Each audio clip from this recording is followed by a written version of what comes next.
Okay, and hi everybody. Just coming out 30 seconds early just to say hi, welcome you to the program. You can see all the distinguished partners, presenters that are here with me today. Woo, not a normal Wednesday broadcast at all. So real excited about the program. We'll just kind of wave at you here as we get started. Yeah, we can see some of you on screen here too that are in the green room. So can't see you all in the viewing room and out on social media, but a big hello to all of you. Thank you for joining us. We've got a really important program here today. So let me begin by just saying good morning, everyone, and welcome to this activist program with Humanities team, partners, and this special 2-hour broadcast. This is a live program. We're going to take questions at the end, so please do make note of questions that you'd like to bring to us. I'm Steve Farrell, the co-founder and worldwide executive director of Humanities team. I'm your host for today's program. Diane Williams with the Source of Synergy Foundation will be joining me after our brief presentations to co-moderate our question and answer session that follows our presentations. I'm going to introduce our partners who will be presenting with me today in just a moment. Humanities team has worked closely with all of them for many years. Some as faculty who have created master classes and transformational education programs for our Humanities Stream Plus community and conscious streaming platform. Others as hosts and panelists who have been part of the Global Oneness Summit and weekly Humanities team broadcasts. My co-presenters are remarkable individuals, as you will see when I introduce them. Truly, they are making a difference in the world. And their organizations are doing important work in the world. We're grateful to have them with us here today. Today, we are presenting together as activist partners. Each of our organizations are dedicated to creating a whole new way of living on the earth, one that is compassionate, deeply caring, and in service to the world around us. We believe an earth like this is on the horizon and believe we are now on our way to a new destination for humankind and our planet. But there is much we need to urgently do as a species to get to our destination. This is the reason for today's program. Our theme today is Awakening a Conscious Humanity, Creating a Sustainable and Flourishing Earth. I'm now going to introduce our partners one by one and welcome them all together following their individual introductions. Diane Williams is the founder and president of the Source of Synergy Foundation. She was the co-initiator with Deepak Chopra of one of the main projects, the Evolutionary Leaders Circle, that aims to inspire, support, and serve conscious evolution. Diane is a recipient of the Spirit of United Nations, the Golden Rule, PMAC Peace Awards, and was acknowledged by the Emily Fund for a Better World as one of the heroes for a better world. Dr. Jude Curvan is a cosmologist, planetary healer, futurist, author, previously one of the most senior businesswomen in the UK. In 2017, she co-founded Whole Worldview to facilitate the understanding, experiencing, and embodying of unity awareness in service to conscious evolution. She is on faculty at Ubiquity University, Humanities team's Humanities Stream Plus conscious streaming platform, and the California Institute of Integral Studies, and in 2022 was awarded Meshworker of the Year by Integral City. The Reverend Deborah Moldow, an ordained interfaith minister, is director of Evolutionary Leaders Circle of the Source of Synergy Foundation and founder of the Garden of Light. For 20 years, she represented the prayer, "May peace prevail on the earth" at the United Nations. Dr. Ervin Laszlo is a philosopher and systems scientist, twice nominated for the Nobel Peace Prize. He has published more than 75 books and over 400 articles and research papers. The subject of the 1-hour PBS special, Life of a Modern Day Genius, Laszlo is the founder and president of the international think tank, the Club of Budapest, and the prestigious Laszlo Institute of New Paradigm Research.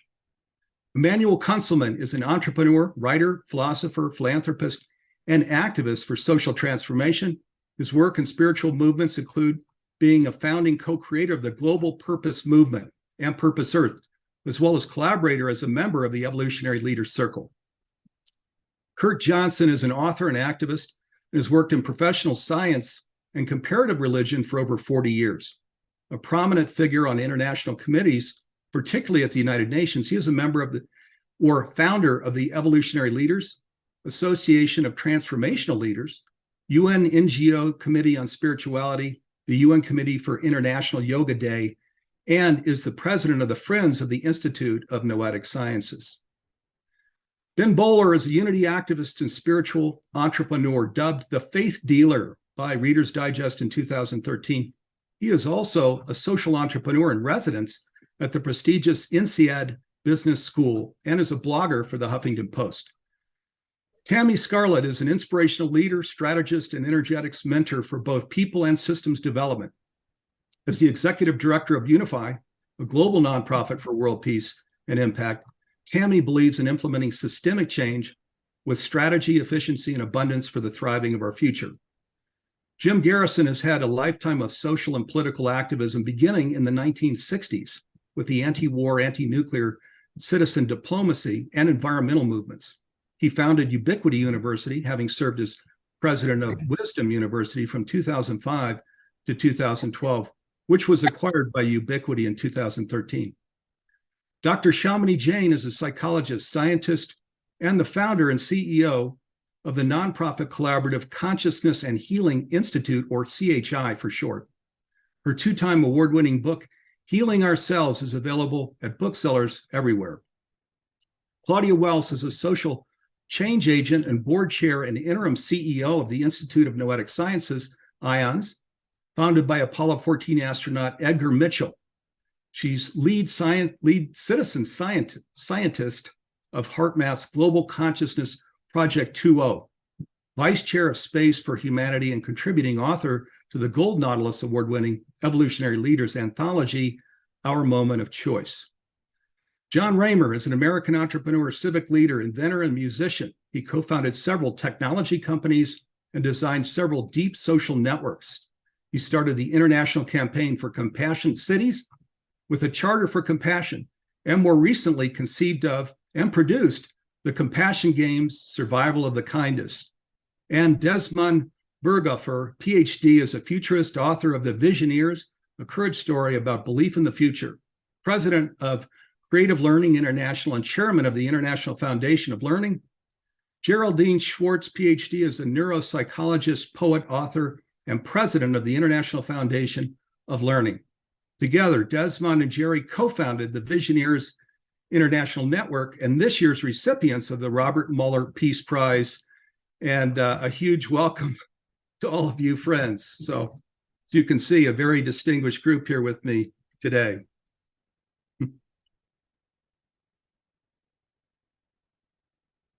I'm going to use my opening remarks this morning to share central features in the mission statements for Humanities Team, the organization I lead with colleagues all over the world, and the Evolutionary Leaders, a project of the Source of Synergy Foundation that many of us here are part of. The Evolutionary Leaders, ELs for short, is an extraordinary organization with hundreds of leaders globally. I'm also going to share central features the ELs created for something they call the Unitive Narrative. I'm going to review these central features because I believe they are foundational to the great pivot to a new way of living on the earth that we are in the middle of now. For example, when I read these mission statement items, notice the focus on awakening to the interconnectedness and oneness of everything in the universe, collective evolutionary shift in consciousness, single universal field, expressions of a source of all that is, awakening the world to oneness, an inclusive interspirituality and unified nature of reality. These are foundational themes for our organization, stressing the deeply connected universe that is in actuality one, or said another way, deeply interconnected and in unity. We believe these statements hold the key to the future we are creating.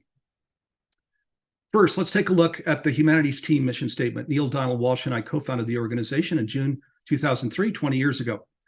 Our mission is to make conscious living pervasive worldwide by 2040, in 17 years.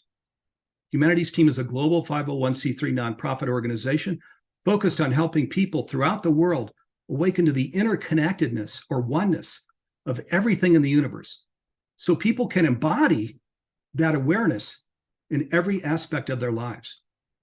Everything we do and provide as an organization, our mission, our Changing Humanity's Future initiative, our free programs, our masterclasses, our revolutionary streaming platform, Humanity Stream Plus, the Global Oneness Summit, our communications, free resources, activities in countries all over the world. We have 65 country coordinators.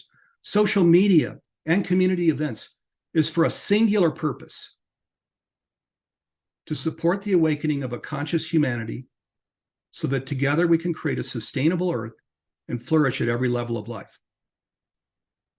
Next, let's take a look at central features in the Evolutionary Leaders mission statement. Again, this is a group that many of us here participating today belong to. It was created by the Source of Synergy Foundation. The Evolutionary Leaders Circle is a group of thought leaders from diverse disciplines who have come together in synergy to help support a shift in consciousness. And then here's a little more. The Source of Synergy Foundation, a 501c3 nonprofit organization, is the mothership, the founding organization for the Evolutionary Leaders. It states that our essence is source, a single universal field out of which everything emerges, where we are united as one. The foundation is built upon exploring, utilizing, and awakening our innate qualities and capacities as conscious, evolving expressions of the source of all that is, all that was, and all that ever will be. Next, let's take a look at central features in the Unitive Narrative that was created and adopted by the Evolutionary Leaders. Jude Currivan, who is present with us, and a thought leader in the Evolutionary Leaders, as well as a leader of her own nonprofit, had a key role in authoring this. It speaks of a new paradigm based on scientific breakthroughs, with evidence at all scales of existence and across numerous fields of research, is revealing a radically expanded perception of the world.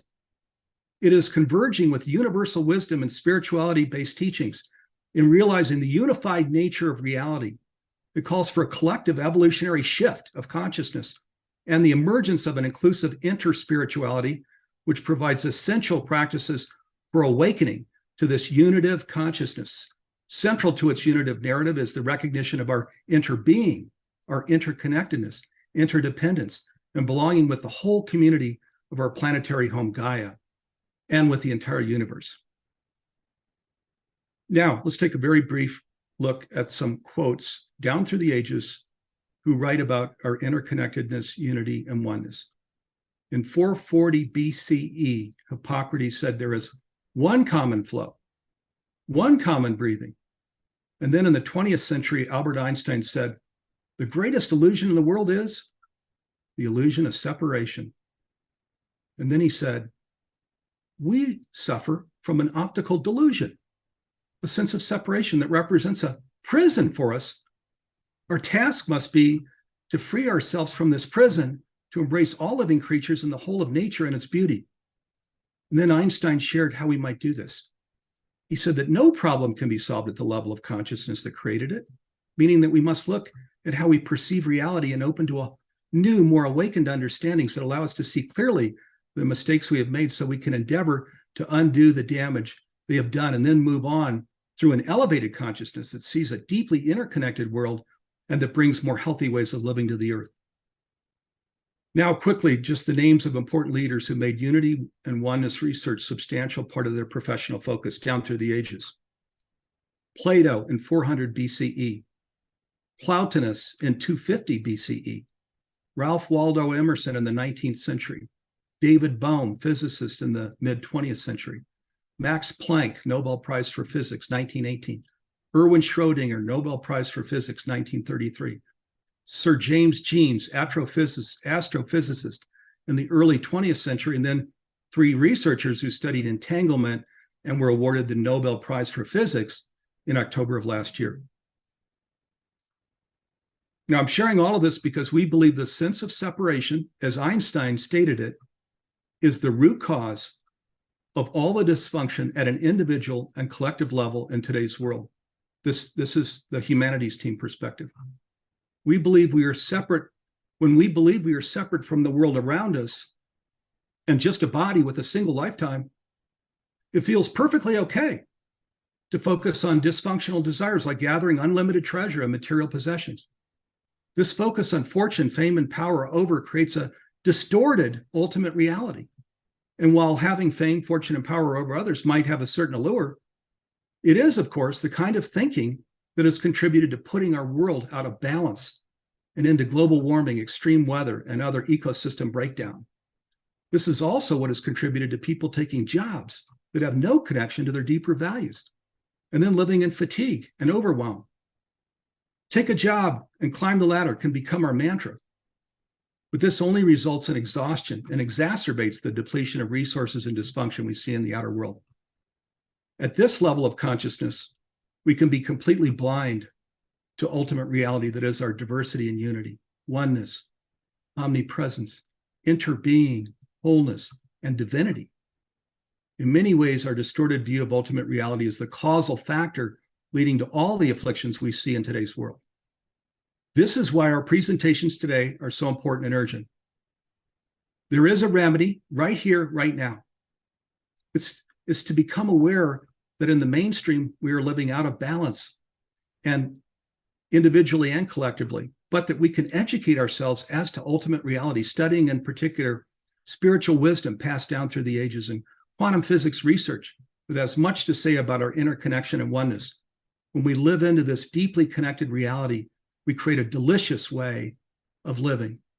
And when 8 to 10% of us live this way, we create a tipping point, leading to a sustainable and flourishing earth for current and future generations. So as I begin to wrap up, I want to leave you with something that is mostly hopeful. We believe the journey to conscious living is well underway. The great migration to conscious living is in progress. We need only continue our journey, and we will get there. But the journey to our destination is not a luxury or optional.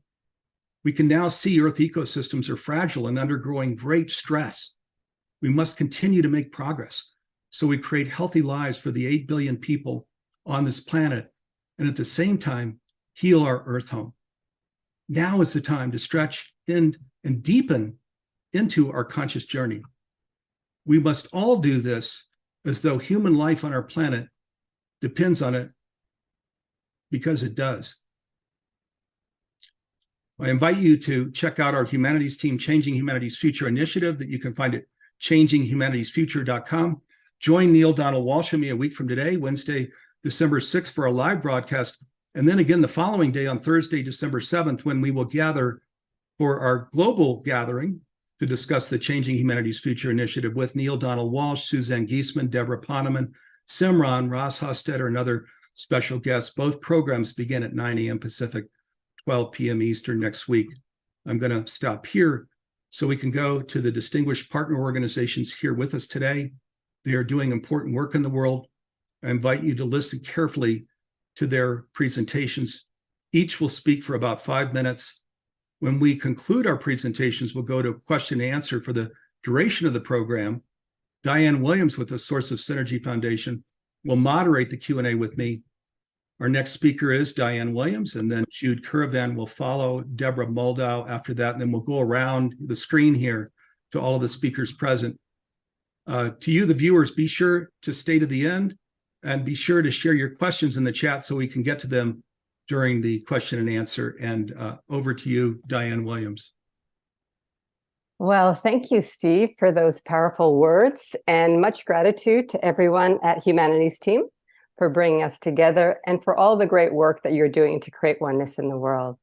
I am just so grateful to be joining this gathering with so many dear friends that are also beloved colleagues and partners on the path. Over the years, the organizations, networks, and movements represented on this call have partnered together in harmony by collaborating and building upon our shared values and visions that model what we wish to see in the world. And touching into that state of oneness with all of you, as well as all those tuning in today, is truly the greatest gift, as it provides hope that the aspirational goals of a peaceful and unified world is within our reach. So today, I'd like to share with you a bit about the work of the Source of Synergy Foundation, which, as Steve so beautifully shared, was founded on the basis that our essence is source, a single universal field out of which everything emerges, where we're united as one. And from this place, we create opportunities for synergy. And as Steve said, Our mission and that of Humanities Team and all of the groups represented today, and I'm sure all of the organizations that are friends tuning in, are so totally aligned. So later on in this program, Deborah and Kurt will be sharing about some of our organization's main initiatives, like the Evolutionary Leaders Circle, its various synergy circles, and the Evolutionary Partners Network. And others will be sharing about some of the initiatives we are closely collaborating with. So I will concentrate my offering today on the aspect of our mission that deals with utilizing our innate capacities and tapping into other realms of existence that can support us in reaching not only our own personal evolution, but can partner with us in creating innovations and solutions to global challenges. So one of the Evolutionary Leaders circles, our Contact and Conscious Evolution Synergy Circle, and a subcircle of this group, our Inner Focus Group, both operate with the premise that the key to major evolutionary progress requires deeper partnership through focused communication and contact with those not only in this realm, but also in non-local and multidimensional realms of existence, as well as those in other locations in the cosmos and the greater consciousness field as a whole. And this includes contact with our own inner technologies, like connecting with the neurons in our brains and in our hearts. And the other day on our Inner Focus Group call, one of the members mentioned that there are currently 32 countries in the world currently in conflict. I know many are questioning, why hasn't peace and oneness prevailed on Earth with so much attention being put into coming up with solutions? What's the missing link? Are there other resources, relationships, and methods that we are not fully tapping into? For instance, and Shamini probably knows a lot about this, recent studies have found that the plasticity of the human brain might hold the promise of sustainable peace by reconfiguring our neurological responses to the external environment, so we can rewire our brains to adapt to new, more peaceful ways of being and grow new neurons, which might even be information highways to other realms of existence. So one method we use in our Inner Focus Group meeting is starting with a practice, or just going into silence and putting our focus on our hearts, or focus in a general way on our consciousness and listening deeply in that place of stillness, and then receive what wants to come through. And almost always what comes through are profound insights members of our group receives, communications from spiritual guides, ancestors, and other realms of intelligence, and from our own intuitive source. And sometimes our silence just supports the members of the group to get into a collective state of peace. And we find whatever happens from this collective space is always something that is needed. And often in our busy lives, when we're trying to come up with solutions for either life or global challenges, we don't take the time to go within and touch into other levels of support. But that supportive partnership is there waiting for us to make contact. Tibetan Lama friend, Lama Ganchen, often said, inner peace is the most solid foundation for world peace. And we know when we're experiencing this peace within ourselves, whether that's through meditation or being in nature, not reacting to someone that's upsetting us, or the peace that comes with knowing that we have support from others, including those in various realms of existence, our minds and hearts become calm, and then we take that peace and tranquility into our outer lives. If we all felt this inner peace, how could war exist? I ask myself so often. So in closing, I want to stress how important it is for us to know that we are not alone. Humanity doesn't need to figure it out all on our own. We have a vast network of support in all realms of existence that are just waiting for us to make contact so they can lend their support. And these type of synergistic collaborations are a global imperative right now and can up-level our lives and our impact on the global challenges we are facing. So my call to action is to encourage everyone to find partners in this realm that have a similar life's mission as you and join together like we're doing today. As the whole is always greater than the sum of its parts. And also, in addition to this, spend time every day consciously going into the field and making contact with others in other realms of existence. This could be as simple as sitting in silence and embodying the essence of peace and being open to receiving what wants to come through, or just going in with a question or an intention or a request. And I have confidence that your earth-based and non-local loved ones and coworkers will show up in ways that are needed the most. So thank you very much. Thank you, Diane. It was beautiful. Thank you. Thank you. And we're going over to Jude Curran. Thank you, Steve. Thank you, Diane. It was beautiful. And I, in 2017, I co-founded Whole Worldview because it's clear from all we're sharing that really we have a collective dis-ease of separation. And when I was at school, I guess when all of us at school, I was taught that our universe is pretty much accidental, without meaning or purpose, evolves somehow eventually consciousness arises, and somehow, you know, that arises from materiality.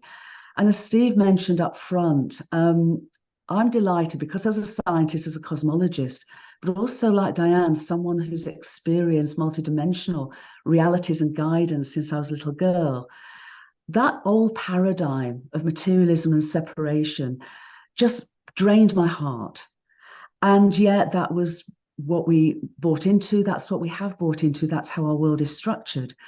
And yet now, as Steve mentioned, that is being completely turned upside down. And we're actually seeing the evidence discovering a universe that meaningfully exists, purposefully evolves from simplicity to complexity and individuated self-awareness, and that does so as a non-locally unified entity, that does so, therefore, with innate meaning and purpose, and does so such that the multidimensional realms that Diane spoke of is our natural aspects, are different levels of intelligence, sentience, that we're all part of. This is our heritage. This is our true reality and heritage. And so now, the leading edge science is converging with universal wisdom teachings, indigenous teachings, the ancient teachings that Steve mentioned. And there have been scientists throughout history that also have appreciated and spoken that mind and consciousness aren't something we have. They're literally what we and the whole world are. And so this is revealing now at a time when we perhaps need it more than we've ever needed it in our journey as a human family, the truth that we are not separate from each other, our planetary home, or the whole world. We are inseparable. And yet the wonder of the cosmos is that that unity is not expressed in uniformity, but as radical diversity. So we're waking to remember, literally not just remember, but remember the wholeness of who we really are. Remember that we have innate meaning and purpose. Remember that we're microcosms of this incredible, wondrous reality of our universe, its multidimensional abundance. We are its microcosmic co-creators. And it seems to me now that the universe, the living, evolving universe, is inviting us to remember this, to grow up, and to effectively consciously evolve, to take our destiny, our rightful destiny, as co-evolutionary partners of its continuing evolutionary journey. And a couple of thoughts for us to add to Diane's beautiful and very practical invitation each day. We were taught, I was certainly taught, that our universe began a long time ago indeed, 13.8 billion years ago, as a Big Bang. And that's quite facetious because we know it wasn't big, but it wasn't born in the implied chaos of a bang, instead of which it began in an incredibly fine-tuned and ordered way as the first moment of an ongoing big breath. So as ever since space has expanded, time has flowed forward, that breath has continued. And every moment as we breathe, I invite everyone to perceive and experience and embody that our universe is breathing through us. And that when we start to really know this, when we start to feel this within ourselves, we do begin to be a co-evolutionary partner of that onward journey.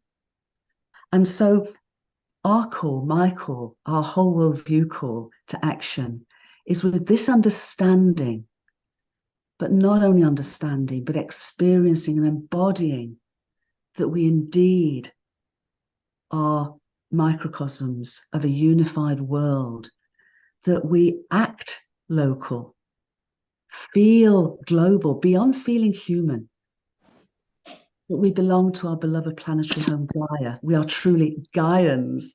So to act local, feel global, and think cosmic, because the universe isn't just out there, it's intimately within every cell of our bodies. So thank you everyone for being here together. Thank all of you and all of us and all those we're linking up and lifting up with around the world as we learn to learn together, as we learn to remember together, as we learn to go forward together. Okay, that was beautiful, boy. And I said that these were extraordinary partners, didn't I? So I was introducing them, and you can see why. And we've just heard from Diane and Jude, and wow, that was really extraordinary. Thank you, Jude. And Deborah Moldow, who leads the Evolutionary Leaders, is up next. So here we go. Well, hello, everyone. It's such a joy to be here with so many awakening souls and leaders of this evolution. And I'm so inspired by what Steve and Diane and Jude have already shared, and they are members of the Evolutionary Leaders Circle. Working with the Evolutionary Leaders Circle of the Source of Synergy Foundation gives me great hope for the future. When we look at the world around us, we see cause for despair. How can humanity continue to wage war against one another when the truth of our oneness is so plain to see? How can we allow climate change and other earth changes to bring earthquakes and floods and droughts and fires without committing to lifestyle changes that could slow the devastation? How can we continue to support systems that are no longer working in education, in finance, in governance, in agriculture, and so much more? At times, the situation seems hopeless. And yet, when I witness the extraordinary creativity and deep wisdom that continually spring forth from our 250 plus evolutionary leaders, what I see emerging is a new consciousness that is based in oneness, in caring, and in service. I see new solutions to seemingly intractable problems. I see new modalities of healing for our bodies, minds, and spirits. I see pathways to conscious business, conscious eating, a new spirit in politics, no longer based in opposition, if we can imagine that. Uplifting music and arts that open us to new ways of experiencing the world, and conscious media that refuse to poison our minds, but instead choose to lift us up, to discover how humanity can create a sustainable and flourishing earth. All of this is evidence of a new consciousness that is arising to meet the challenges of today and to lead us to a whole new way of living on this beautiful, abundant planet. When the evolutionary leaders drafted a call to conscious evolution in 2009, we could not have foreseen that nearly 50,000 people would sign on, offering their own commitments to conscious living.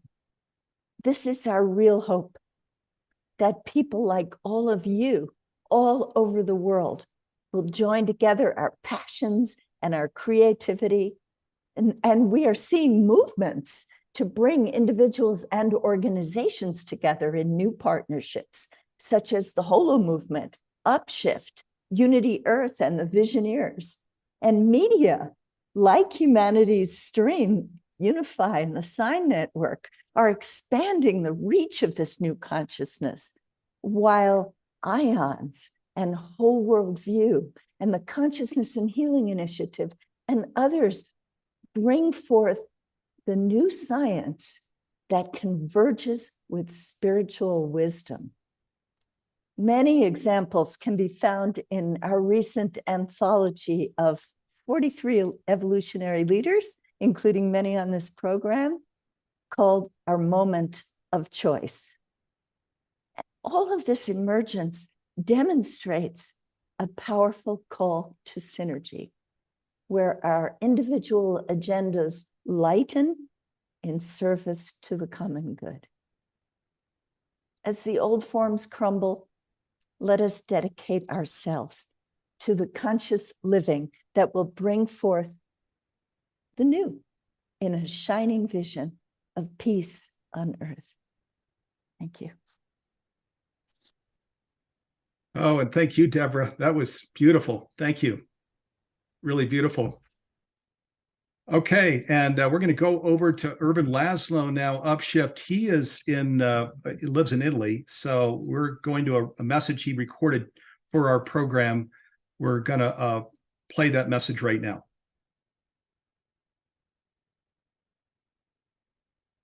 So you asked me to talk a little bit about the Upshift. The Upshift is my dedication, my mission. Some people will say my hobby, but it is what I believe in that is going to come.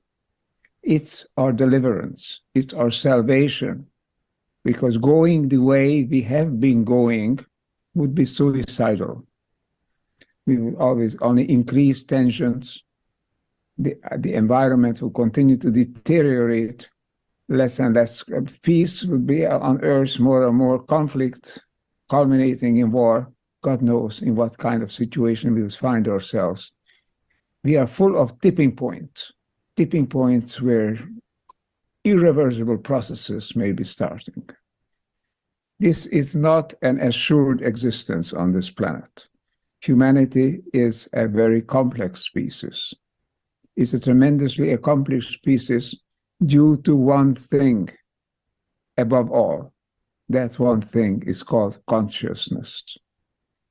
I do believe that all things have consciousness, but not all things have this ability to reflect on their consciousness, to understand that they are conscious and that their consciousness could be a factor in how they behave, just as their behavior is a factor in the future that we have, that we all have. This is a participatory and living universe, not a chance-ridden universe. Random processes would never have brought about this level of articulation and coherence that we find in the universe as a whole. It all started 13.7 or 8 billion years ago with a singularity which may be just the beginning of a new phase, or maybe something completely new. But anyway, what we live in now is an evolution that started at that point. We have a mission in front of us, the mission to preserve this species. And to do so, we need to make use of that unique feature, which is reflective, self-reflective, self-mapping consciousness. Consciousness that we are conscious, and that we are an agent of what happens in this world. I consider it my sacred duty to make clear that our consciousness is part of the consciousness of the cosmos, and that it is our duty to bring that consciousness to work on behalf of not only humanity, but of all life, because life is a precious accomplishment. And life on the Gaia system, on this planet, is one of the rare, probably rare, but certainly not unique features of the universe as it has evolved from the Big Bang to the day in which we now live. How do we evolve further? We can evolve by going through the current trend, which is toward conflict, which is toward breakdown, which is toward short-term thinking, and ultimately selfishness that cannot be satisfied because we destroy the very world that we are trying to act on. Or we can put ourselves back in place where we are a unique being, a conscious being in a conscious universe. If we do that, then that is the key to our survival. That is the key to finding the way forward. I like to talk about the roadmaps. There is a roadmap. There are sets of roadmaps. How we behave, how we create this world, but all of it hinges on how we think of ourselves, our mindset, our recognition of who we are. Upshift the world, for that, you have to upshift yourself. It's all possible. It can be done. Let's do it. Not only it's for our own interest, it's the interest of the Gaia, of life on Earth. And because life on Earth is a precious accomplishment of the universe, it is of cosmic interest. I hope you will join me in looking at this possibility of upshifting by becoming part of a conscious universe. Okay, and a big thank you to Urban Laszlo, who leads Upshift, for that message. And it's, as I was sharing at the beginning, this is kind of a smell the coffee program. We're getting to all sides of what this is. And it's true that there have been 5 mass extinctions in the history of the world, and some of the documentaries coming out share there'll be a 6th one if our journey to conscious living is not successful. And as Urban shares, this is an inside-out job. Starts with ourselves. This is why all of us are, and why we're spending so much time talking about our own conscious journey and our own daily practice, and where we're remembering and coming into the fullness of this beautiful consciousness in our own life. And then it spreads. There's a spillover effect right out into the world. So thank you to Urban Laszlo for that important message. We're now going to go to Emmanuel Kunzelman. Emmanuel, and thank you for being here. Thank you, Steve. Appreciate it. And thank you to everyone at Humanity's team for organizing such important encounters as this. Yes, indeed, it really is time for a great upshift, a turning of the grand evolutionary wave towards a higher form of consciousness. And indeed, it all began with a big breath, an outflowing of love and consciousness into our universe. It was, in the terms of physicist David Bohm, a grand ontological wave, a wave of being, the Holomovement flowing through the oneness of our universe. Bohm said that there's an implicate order, which is that source field of consciousness, which everyone on this panel today shares. And there is an explicate order, the manifestation of that implicate in physical reality. We perceive them as being quite different, this delusion, this optical delusion of separateness. But according to Bohm, it is all one. The implicate and the explicate are connected by an unbounded, ever-flowing wave of oneness that transfers the coded information of source consciousness into reality today. And take heart, it's a joyous, beautiful flow, the process of being and becoming who we are truly destined to be. And it is now truly time to make a great turn, what many might call the 4th greatest miracle in human history. After the birth of our universe, the appearance of life, and human consciousness, now we're at another great turning point, where we really need what seems like nothing less than another miracle. But actually, it's much more simpler than that. It's just the reawakening of who we really are and have always been. The time to put aside our culture wars and unite in the grand human culture that we've always shared. It is time to merge those cultures into what Buddhists have called a metaculture, an all-encompassing culture of compassionate kindness. That is the true nature of the human heart and soul. That's what we all carry within. And it's really not something that's such a huge challenge for us, because that is the way we really are. So let's just look inward to ourselves and reconnect with that wave, that flow of consciousness, and tap into the infinite potential in the quantum field of consciousness, and utilize it and guide it and create love as we move forward, and drop our grievances and find forgiveness like a superpower that will lead us forward. Because when we forgive, it just feels so good in our hearts. So we can do it, humankind.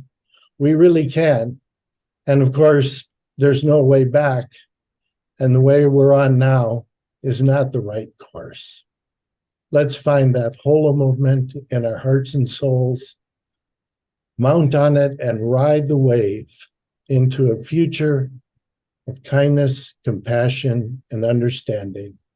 And the antidote to our anxiety, our grievances, our fears is simply taking action. Quantum physicists have shown us that the formula of the universe is that energy equals frequency times a tiny factor of h, which is Planck's constant of action.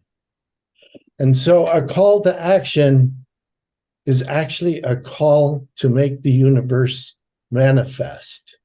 That tiny h is all the action that we are given the power to input with every thought, word, deed, and action that we have in life, to put in there and make that frequency flow towards the oneness that we are, have always been, and certainly will be in the future as we flow together in the oneness of the whole. Thank you all. Thank you, Humanities team, for creating this, and let's flow together forward as one. Many blessings. Oh boy, many blessings indeed. Yeah, we'll add the one heart in here, which we could certainly feel in that presentation, Emmanuel. Thank you. Thank you so much. You're welcome. Thank you. And Kurt Johnson is coming on next. And Kurt, fantastic to have you here. Yeah, my pleasure. Thank you so much. So I'm Dr. Kurt Johnson, and I'm here from the interconnections of the 23 synergy circles of the Evolutionary Leaders, of course, to which many of us belong, and for the core of the Holomovement team, and for their tandems with Light on Light publications and media. And as you know, over the last year or two, Light on Light, particularly with the synergy circles of the ELs, have done key books on all of these themes: the Holomovement, the Survival Imperative, the Great Upshift, Global Unitive Healing, the Spiritual Lives of Scientists, A New Universal Dream, A New Story of Wholeness, and most recently our two children's books, Fog Busters and One Brightness. So if you're lacking a little color, because I'm not in my normal place and I'm in this bland background, well, here's a little color from the cover of One Brightness based on the Unitive Narrative. And of course, we also have our Evolutionary Leaders radio series, Humanity's Moment of Choice, special program on Friday on the UFO UAP phenomenon around the world, with really key experts at such a key time on this question of the universe we live in, and that we're obviously probably not alone. We also have our blog at Voice America that John Raymer and I have birthed. So of course, for all of us here and for the radical collaboration that we've all shared since the Holomovement event in Sedona, Arizona, what we're really all about now is how all of us together can become an effective impact network, actually an effective impact network of networks in such an imperiled time. And stressing, of course, the real gift that we all bring to the table, which is the one that Diane and Emmanuel and everyone here has stressed, and that is our unitive awakened awareness, and of course, our sense of the serving heart and that sense that action is what makes it happen. So especially as we move toward our combined events, which are planned in February, which is a great milestone, Awakening to Humanity's Sacred Mission, an international symposium and call to action, and also the Holomovement's event in Ibiza, let's hope that this is even a further ignition after Sedona and all of our radical collaboration to a whole new era of collaboration across and among all of our networks to make a difference. We have that capacity together to do so much. It's exactly what Emmanuel just said. We can do it. Let's make it happen. So love to everybody, and thanks to all of you for everything that you do. Okay, and Kurt, a big thank you to you for everything that you do, and you've got your hands in so many of these movements, supporting them in just a huge way. And of course, you won an award the year before last for that, much deserved award. So Kurt, thank you. And we're going to Ben Bowler, who's over at COP28 right now. He's coming in from Dubai to present with us. And Ben, good to see you. Thank you so much, Brother Steve. Thank you. Thank you to you and everybody there at Humanities Team and everyone who's already spoken on this incredible coming together of these leaders, transformational leaders from around the world. It's an honor to be here with you.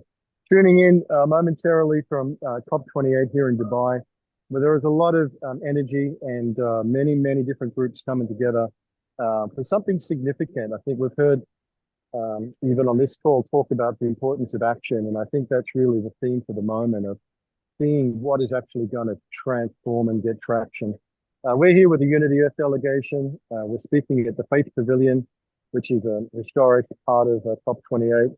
And we're here with a delegation representing Sikh, Muslim, Hindu, Christian, Rastafari, many different spiritual traditions coming together.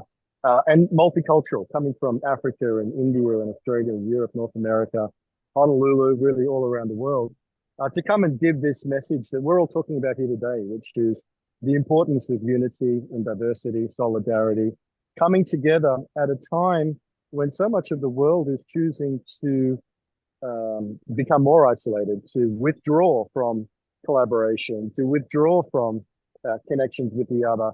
And to really come here and say at this time, now is the time for us to lean into what it takes to unify. As challenging as that is, as difficult as that can be, but the work that you're doing and everybody here is doing is really proving it's possible for us to come together across our differences and to stand up for a sacred cause.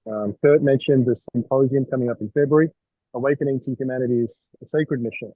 And that is originally really the inspiration of Irvin, who we heard from earlier, but bringing together many of the groups here, Steve, that you've gathered here as well, the Holomovement, the Evolutionary Leaders Partners Network, Sine Network, so many different groups coming together, Light on Light, Unity Earth, and many others beside, and Humanities Team is one of those. So more and more, we just keep showing up, and this meeting is a great example of what's possible when we come together and convene and support each other in a common cause. And we're just going to continue to grow that. We're going to continue to show up more stronger in that context. And I think 2024 is going to be an incredibly important year. There's so much support here. There's so much blessing. I want to acknowledge you, Emmanuel and Laura, what you're doing with the Holomovement, supporting so many through the generosity of Purpose Earth, that we're able to be here with this delegation. So what we do together is so much more powerful than what any of us can do on our own. And Humanities Team is a great example of that. So while the challenges are fierce, there's definitely a sense that we're up for the challenge. And this next 12 months is going to be a real pivotal one. We might have been saying that for a few years, but I think it's now more true than ever. So very honored to be here with all of you, beautiful, bright faces and souls, and feeling the connection to you around the world as we stand here in Dubai for this gathering, for this convergence, and in a way representing all of you and all of us together as one. It's a very sacred moment. It's a very powerful moment. And we go from here with a call to action to gather, enlightening our way together is coming up in a few weeks. And then before too long, we'll be into the Awakening to Humanity Sacred Mission Symposium and into the rest of 2024. So absolutely feeling the joy of our collaboration and feeling the possibilities unfolding to limitless fly high. So thank you again. Thank you to Kurt Johnson for everything you've done to bring it all together. And we just keep on keeping on and one step at a time. So blessings and much love. Thank you, Steve. Okay, Ben. Yeah, much love to you, and thank you for working this in. Coming, it's later in the day, of course, over in Dubai. So also big important agenda. That meeting is launching over there. So thanks for working us in, and boy, bring our best energy to all of your meetings over there, huh, Ben? Because that is so important. What's happening over in Dubai right now as we talk about climate change and how we can arrest the CO2 emissions and really help get Earth ecosystems back on track here. So thank you, brother. Love to you. And we're going to go now to Jim Garrison. Jim Garrison is with us. Jim, and it's good to see you. Very good to see you, Steve. And Ben, good luck there in Dubai.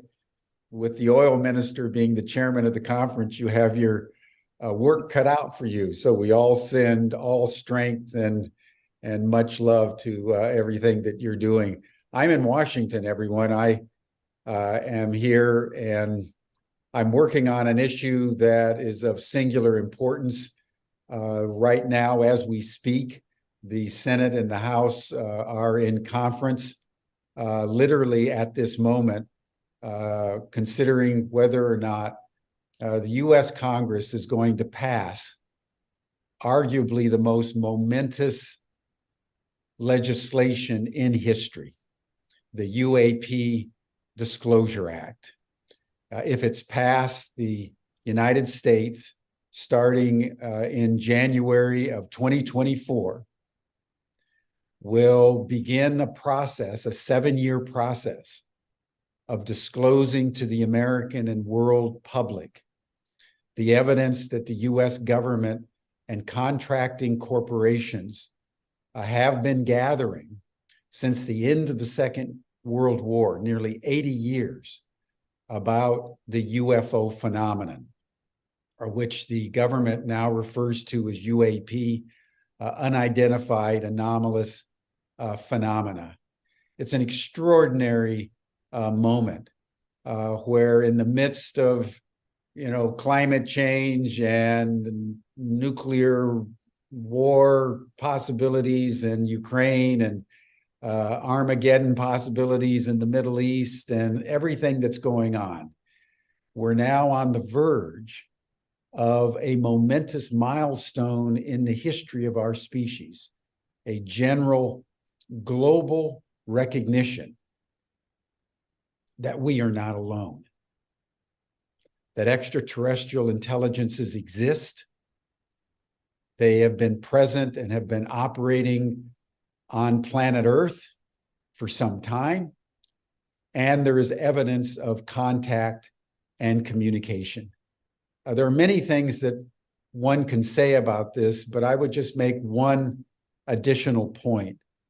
If you look at the global experience of the extraterrestrial phenomenon all around the world, and they've been appearing in a concerted way, very specifically since the advent of the atomic age, when the United States dropped the atomic bombs on Hiroshima and Nagasaki in 1945.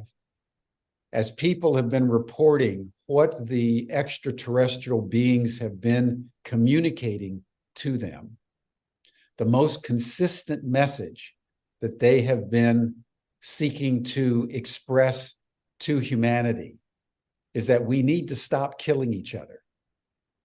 We need to stop destroying the earth. And in particular, we need to stop our nuclear weapons programs. That we have become essentially a virus in the larger planetary ecology. And this is very important because if humanity is to survive its ET moment, which we're now on the verge of entering, we have to seize the opportunity to radically transform our relations with each other, our relations with our planet, and I believe consciously come into a realization of the reason why Mother Earth created us and evolved us with such extraordinary capacities. If you think about it, the human species, Homo sapiens, is the one species that is capable of taking Earth consciousness off planet, which we started to do when we landed someone on the moon, and with all our space probes and so forth. Just imagine if the human race would go through this transformation of consciousness to such a degree that we embraced our cosmic role as ambassadors of our planet, as for the first time humanity raises its gaze to the stars and begins to interact with galactic civilizations. So, Steve, that's what I'm doing here in Washington. It's a very exciting time. I'm toing and froing to the Capitol building and the Senate building and the House buildings, trying to put this thing together, because the bad guys, you know, the military industrial complex, the aerospace industry, the empire is striking back and doing everything they can to stop this legislation. So for everybody who's listening that happens to be a US citizen, contact your congressional representative, contact your senator, and tell them just very simply to support the UAP Disclosure Act. Thank you, everyone. Okay, Jim Garrison. Yeah, and thank you. Boy, we're sending extra energy to you there in Washington, D.C. And as you mentioned, Ben Bowler there at COP28, because you all can use all of the rocket propellant. So we're, you know what they say, when you gather as many as we are here is very powerful. So we're supporting you, Jim and Ben. Thank you. Thank you. Thank you. And we're going to go over to Shamini Jain here now.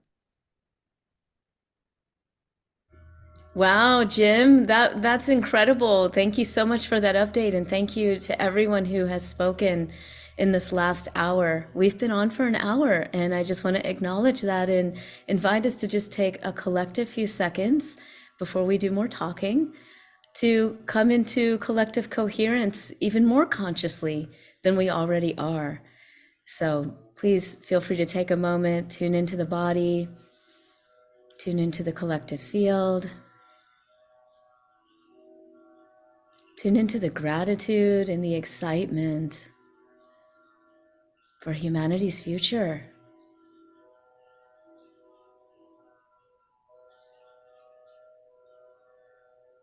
Coming into a deep experience of our oneness,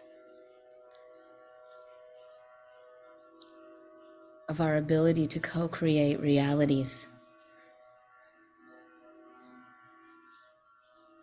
There have been so many beautiful things said already by my colleagues, and I would not repeat them. I've been reflecting on everything that everyone has said and reflecting on our community here and reflecting on our own community that we have gathered at the Consciousness and Healing Initiative, where our focus has also been on exploring the power of the invisible, much like Jim spoke about. Our focus has been the area of the biofield for many, many years now. And the community, what I love about Chi and what I continue to learn from our community at Chi, the Consciousness and Healing Initiative, is that our magic is about bringing together diverse perspectives. In fact, one of our values is multiple perspectives, which really comes for me out of my spiritual tradition, Jainism, a term that we call anekantavad. It's one of our main principles. And it really means truth is relative. There is no absolute truth.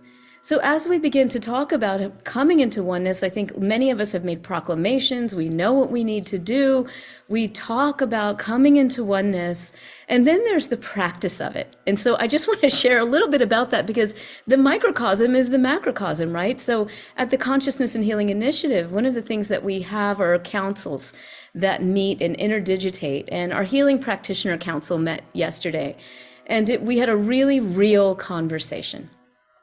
Because even among the healing community, there is disagreement, strong disagreement at times, right? Disagreement on perspectives about things like licensure versus non-licensure and certification. And so we've actually had a lot of energy in our community around certain topics that are difficult for us to sometimes talk about because we have different perspectives on them.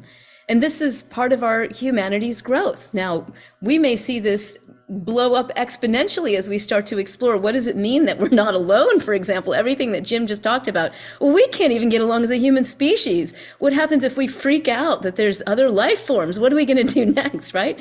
Well, we can't react, and we all know about certain tools. And I want to speak to this group of leaders, and every single one of you here is a leader, whether you're speaking today or not. You're here because you're a leader. About our need for inclusivity. It strikes me that I believe I'm the only person of color on the screen at the moment. And I don't think it's because there aren't other Black and brown people, for example, or people from other countries that aren't represented here that don't believe in humanity's future. And I want to own that even at the Consciousness and Healing Initiative, we have noticed this omission, this lack of inclusivity. And I want to share that if we are really going to move toward what we all understand to be oneness, then we simply need to reach out a little bit more broadly and be more inclusive so that we can learn from each other. It's not just inclusivity for inclusiveness' sake. The reason why we integrate multiple perspectives, even in the study of healing, is so we can really learn and expand and grow and evolve. Because without those multiple perspectives, we're just sort of stuck in our own heads, right? And that's not going to actually move things forward. So, and I say that with absolute love to myself as well as to all of us here. It's not a blaming thing. It's just an observation. So when we come across things like, how are we going to put down our nuclear weapons? How are we going to be able to actually embrace our differences? One of our healing leaders, who is part of our Healing Practitioner Council, a curandera, Grace Sesma, says, I like the term all my relations. And she says it's because it honors the unity in diversity. All my relations, because even though we are all part of the oneness, we are expressions of the divine Shakti in all of these beautiful ways. And so part of our evolution is to embrace all of my relations and the differences in opinion, in thought, in ways of being. Only then can I believe that we will really be able to evolve as a humanity. So I just wanted to share that because I've really been sitting with it over the past several weeks at our initiative and more broadly in our community. I do believe this is possible. And I think that part of our role and goal here as leaders is to embrace that inclusivity through deep listening, through holding that space of collective coherence as we are for each other here, and really honor even sometimes the reactivity that might take place when someone says something that we disagree with and we get contracted back into our ego, and we just take a breath and we hold and we love. And then we say, what's our aligned and shared value? Let's move forward with that. How can we come into a greater harmony so that we can have expanded coherence? So I want to thank Steve and everyone at Humanity's Team for holding this beautiful light gathering together. And I look forward to more of them. Okay, yeah, thank you, Shamini. Thank you so much, and for the great work you're doing, and for this is such a great message, of course, inclusivity. So which we strive for, and we've got to. It's always reach further and higher kind of thing, to strive for more and more inclusivity. So thank you. And thanks for making time to be with us here today, Shamini. And now we're going to go over to Claudia Wells with the Institute of Noetic Sciences. And Claudia, welcome to you. Thank you. Thank you, Steve. It's good to be back with you and to be back with everyone.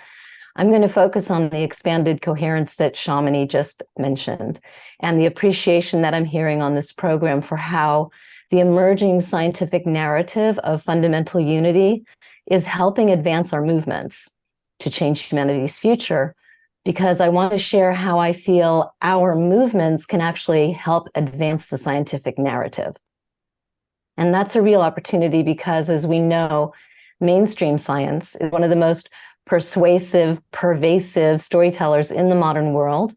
And we can help advance this new story that accounts for the full range of human experience and potential for becoming a regenerative presence on the planet right now, just by leveraging the movements represented here today to spark a citizen scientist movement for crowdsourcing a more expandedly coherent collective consciousness. And that's my call to action. So since the scientific revolution, science has been off limits to non-experts like you and me, making us essentially consumers of science and of the often competing stories about how our bodies work, how reality works, how we interact with reality, and the extent of our capacities within all that, even drowning out our own personal experience and inner knowing.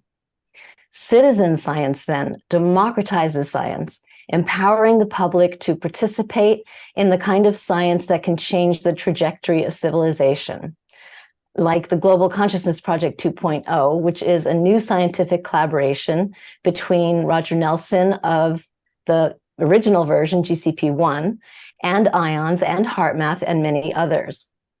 So many of us are aware already that GCP-1 originated at the Princeton Engineering Anomalies Research Lab, and after decades of collecting data, it found scientific evidence suggesting the existence of a shared human consciousness with non-local influence on our collective behavior and even on aspects of material reality itself. It further found evidence to suggest that overall, shared events that were more strongly characterized by coherent emotions like love and gratitude and compassion tended to show greater experimental effects than those characterized by incoherent emotions. So in other words, not only did the evidence suggest that collective consciousness is more than an abstract idea, it suggested that the coherence within us actually becomes the coherence around us. And that has real implications for our shared reality. So because science requires that extraordinary claims show extraordinary evidence, the 2.0 version will attempt to validate the original experiment's findings using even more data points, more diverse measures, more sensitive instrumentation, and more sophisticated analysis. But we also have the opportunity to leverage our movements to mobilize a critical mass of energetic coherence as a new social function, so that GCP2 might discover the power of humanity's collective heart, even before 2040, I'm hoping, Steve, and help end the mind-numbing scientific narrative of fundamental separation, which has resulted in a world increasing in complexity, but lagging in coherence, as Ervin Laszlo would remind us. I believe that GCP2 has the potential to help the Upshift movement shift up that balance. At the Sedona Holomovement meeting, we heard that a successful movement needs to help bring in new human capacities by providing a bridge between science and spirit, between our inner and outer technologies. GCP2 does this using both inner and outer technologies, but it's only the inner technology of the heart that's required to help demonstrate the impact of collective coherence. And I would add, in ways not removed from our practical daily lives, which makes it a perfect citizen science experiment to support the unity narratives of our movements. And finally, Roger Nelson, I want to bring in his voice, founder of the Global Consciousness Project, has said that we need to recognize the tentative nature of this new science. But in the meanwhile, we can get on with doing the right thing. And that's what excites me the most, creating a critical mass of people getting on in a systematic effort to crowdsource love, crowdsource coherence, and create a tipping point in collective consciousness as a way to stimulate the evolution of humanity and on the way to helping science tell a story. Thank you so much for inviting me to make my contribution today. And I'm so appreciative of everything that everyone's shared. Oh boy, back at you, Claudia. Yeah, and I am grateful, I know as we all are, that you've got your hands in this kind of scientific research that, as you mentioned, bolsters really all of the work we're doing and perhaps surfaces to the mainstream this whole thing that we're talking quite a bit about, our oneness, this diversity and unity, this one consciousness that is animating all of life. And boy, that's the big one here in the middle of everything, where we grow up and understand that, and not this Newtonian Darwinian science that we're just all these separate bodies with one lifetime walking around. We may be at game change. So thank you, Claudia. Thank you very much. Thank you. And we're going to go over now to John Raymer. And John Raymer, good to have you with us. It's great to be here. That was amazing. I've been amazed so many times as people have spoken here, Steve. The future is not like it was in the past. And I can't help but be moved, as I'm sure everyone who's watching this is, by the enormous offerings and recognition of this challenging moment. And I want to just call forth the idea of indigenous science, and this idea that there's a mind virus, Latiko, that's ever present right here, right now. And we're waking up to it, and the only way out is through compassion. The only way out is through creative imagination. And I see that here. And my own story, starting really at the Seeds of Compassion in Seattle, that led to the International Campaign for Compassionate Cities and the Charter for Compassion and the Compassion Games. We came to see that working together is a challenge. And we've built this alliance of social innovators that are committed to behavior change at scale through collaborative learning and innovation and what we call unprecedented unified action. And we see it happening here. So many of the folks who've spoken are making room for each other, the recognition that we're better together and we can do more by learning new patterns of cooperation and collaboration, just like this call, Steve, just the Humanity team is doing this. I was inspired when I saw this. I said, there you go. And what's happening here with the Sine Network, we've shared this now on over 99 pages. That's the kind of spirit that I'm hoping to serve and be a part of and committed to. And I can name everybody here and say, I know that I know you and you know what I'm up to and I'm here to serve. These are challenging times. That's why this idea of mighty compassion, this was my response to Netanyahu's call for mighty vengeance. No, no, no. This is a moment for mighty compassion, for breaking our collective spell. And just the things that are happening with AI and with the extraterrestrial, I mean, this is a moment unlike anything I ever imagined we'd find ourselves. Therefore, it's a call and a challenge to be creative. So I'm looking forward. I want to weave together all these individual expressions. There's more and more examples of where they're coming together, whether it's enlightening our way together or what's happening with Dr. King, Beloved Community in January, or Ibiza in May, or then the symposium in February. All of those are more magnetic attractors, a chance for us to get to know each other deeper and see how we can turn what we have into what we need right now. Our future generations are rooting for us, they're counting on us. And I just want to thank everybody for what you're doing and know that I'm here. If you want something from me, we're ready to give. This is the power of what we're capable of doing together. I can't imagine a better way to spend the remaining days of my life here. Well, I'm glad you feel that way, John, because you're compassion and collaboration in action. So thank you. Yeah, you are that. And thank you for being part of today's program and for what you do year round. It's such a pleasure working with you year round. Well, thanks for your partnering. Thanks for everybody's work. Okay, and we are going over to Jerry and Desmond, and we actually have a video because they wanted to cover some ground with slides and things. So they're here with us live. So we're going to go to question and answer after this, after we watch this video, and they are available to answer questions with all of the other presenters. So here we go. We're going to watch this video that they just created for this program.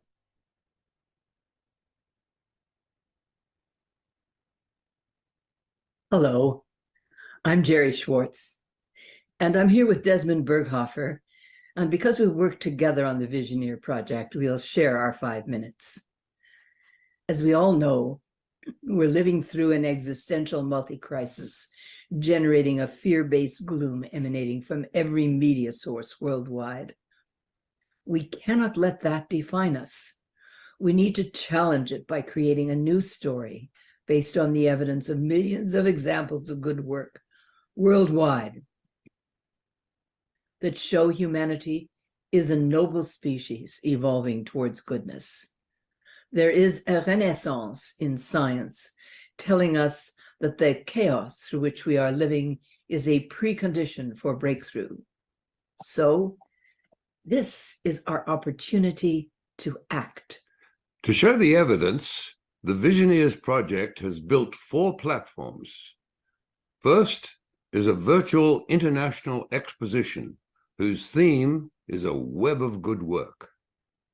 It's set up in 9 categories or corridors of human activities, where each Visioneer has their own pavilion to tell the story of their legacy work. We offer Visioneers awards for good work in each category, as well as 2 lifetime achievement categories for heroes and heroines of humanity and for visionary leaders. On the second platform, the stories are collected and presented as a wall of stories building in front of your eyes. Each story is a brick in the wall, color-coded to show support for one or more of the United Nations 17 Sustainable Development Goals. The third platform is a virtual modern library called the Visioneers Masterworks Emporium. It features works not only in writing, but also as film, documentaries, the arts, and so on. And the fourth platform is called Visioneers Leadership Circles, that allows people everywhere to point the Visioneers lens at their own community. The Visioneers project, called Waging Peace, was launched a year and 2 months ago, and now has a network of 1,100 in 62 countries. During the last year, we created a journey of extraordinary wisdom, consisting of 11 episodes of the wisdom of global thought leaders. The episodes are integrated to provide a comprehensive learning experience, which we are now using to create a course on global citizenship. This will be available in 2 formats. One, as a self-guided learning experience, where the viewer can curate their own tour, and another is an in-school course for senior high school students as a university entrance credential. We are piloting this course in selected Vancouver schools in early 2024. All my life, I have considered myself a teacher and feel the role and power of teaching can be used creatively to make a real planet-wide difference. Of course, this course will have a special method of instruction that allows the students not only to learn from great thought leaders, but also to learn how to teach the program to others. In addition, the students will be required to create their own projects of good work.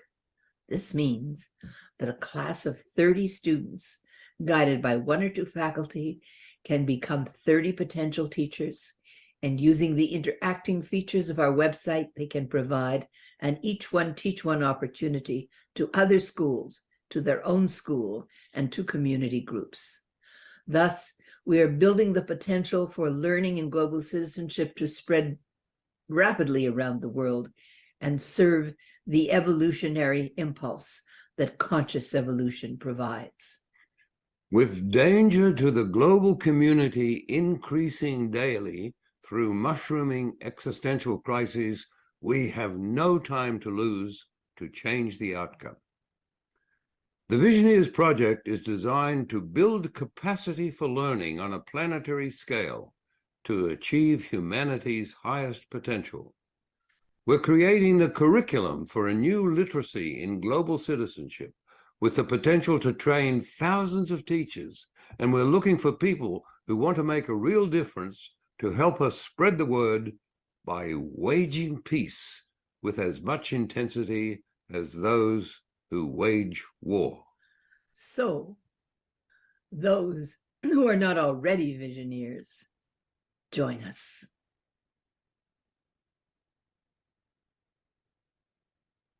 Okay, and that was Desmond and Jerry. Thank you all. So you can see them there on screen. Thank you all so much for creating that video for today's program, and for the work that you do as Visioneers. It's a number of us are a part of your community, and we're really grateful for your work. Thank you, Jerry and Desmond. Thank you very much. Okay, and we're going to bring on my co-moderator. We're now at the question and answer session. We've got about 35 minutes here during this 2-hour program. Diane Williams from the Source of Synergy Foundation is co-moderating the question and answer. Dee Meyer, I don't know if you want to come on camera too. Dee is helping Diane and I pull together questions from the audience. There you are. Good to see you, Diane. So we've got about 35 minutes to get to questions for this esteemed panel. There are a few that needed to leave. As you know, some of these were coming to you live from other parts of the world.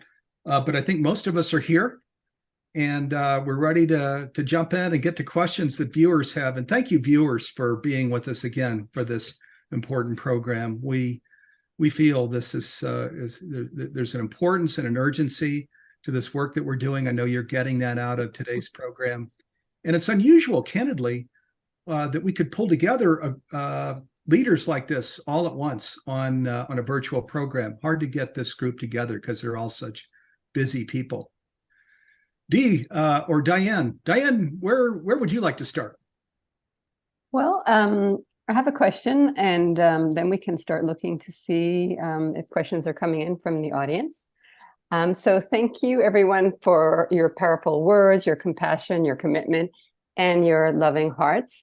So just a question. Humanities Team's mission is to make conscious living pervasive worldwide by 2040, or hopefully much sooner, to support humanity in fully awakening to the oneness of everything in the universe, so that all 8 billion of us can embody that awareness in every aspect of our lives.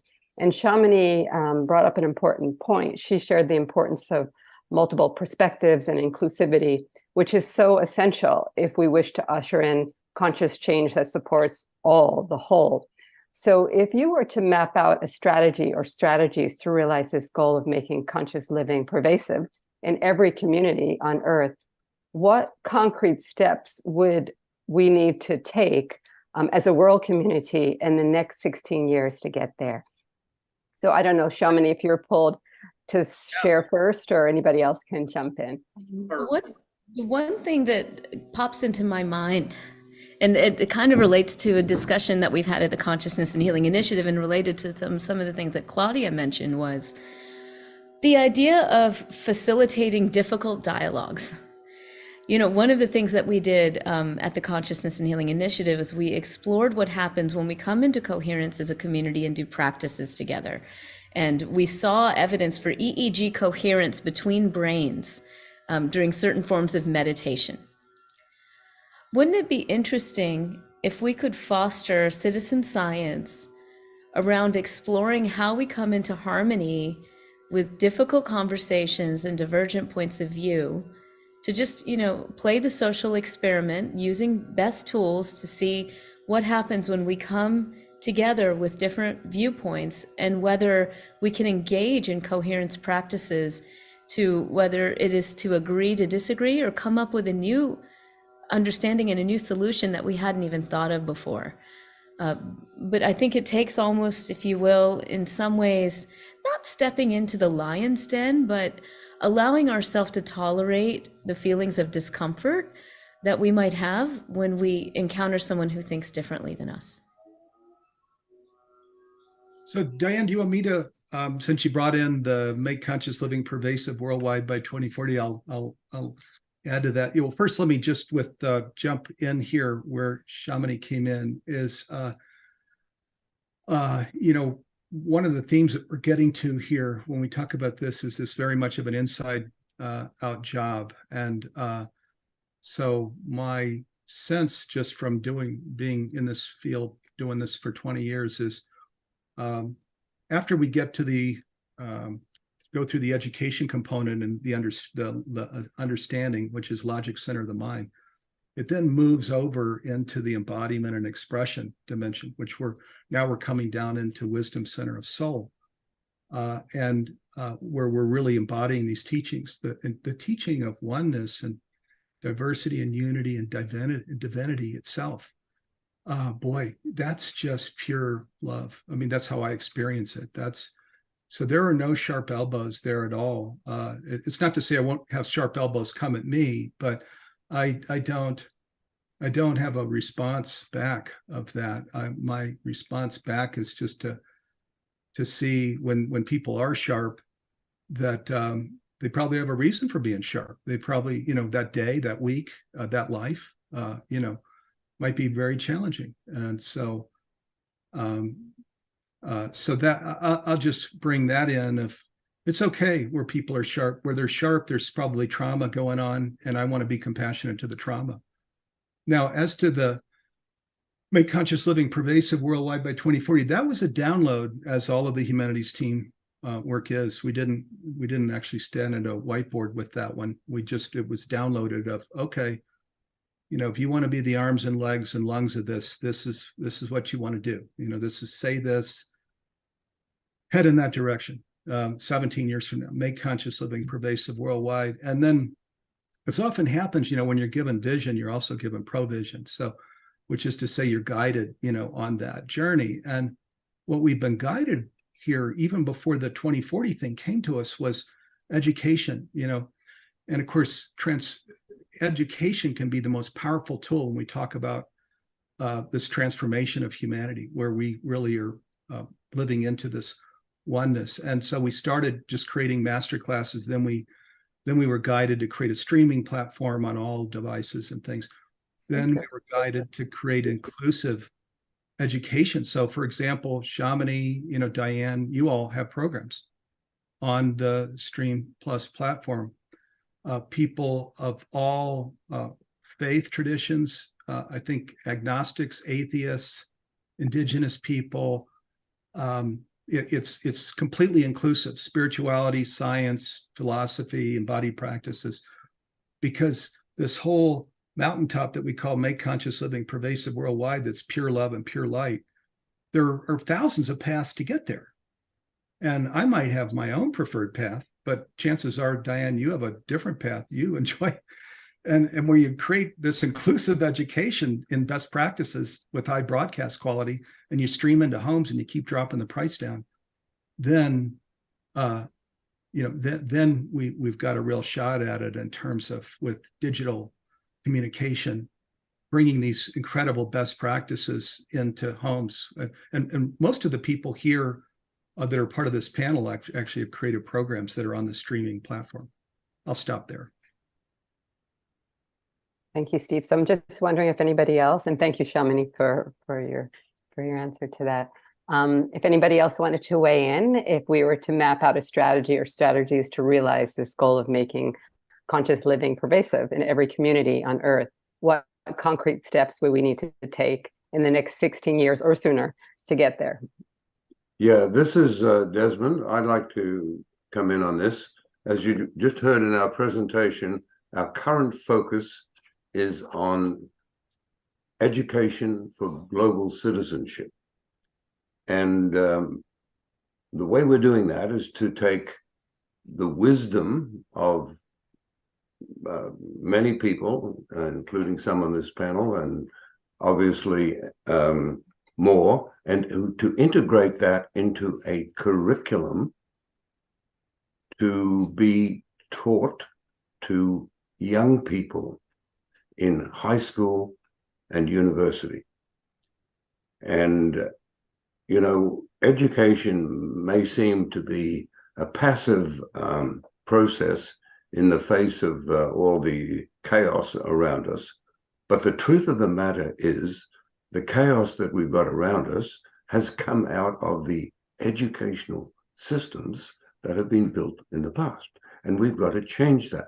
So we've got to put this effort into new education for global citizenship. And we think we've got a platform that can make a difference, and a way of doing it that can make a difference by teaching the students to become teachers themselves of their peers, their parents, other people in their community. And we're giving them the tools to do that.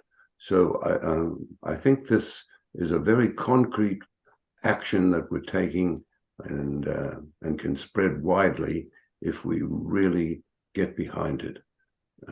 So that's the piece I wanted to say. Julie may want to add something.